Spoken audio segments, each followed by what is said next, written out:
Let's give honor to who honor is due. I wan hail Baba God wella wey dash me the creativity to knack better poetry.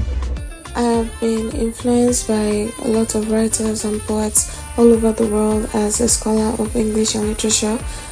I go carry all the honor, give my oga kpata, the one wey show me the value of words and taught me how to use them, the one wey dey direct my every action and reaction. So me I no get like one popular poet who have you talk say na him push me enter poetry go. Na my friend. So him be go through one heartbreak like that.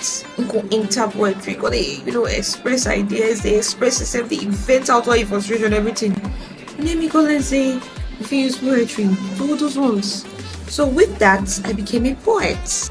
I wan also salute the people wey ginger me to start this journey. Clayton Jennings, Janet Hicks, and Marcassin, one correct woman with the boss brain, that is.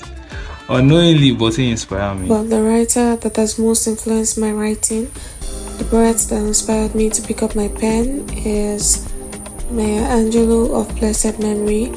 I remember reading her poem Phenomenal Woman as a teenager and how it made me feel inspired in my femininity.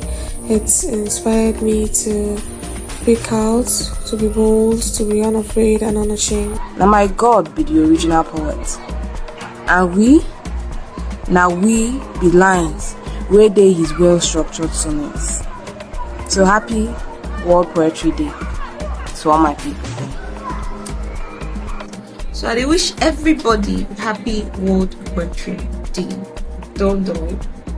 Big love to honor. Much love, JD.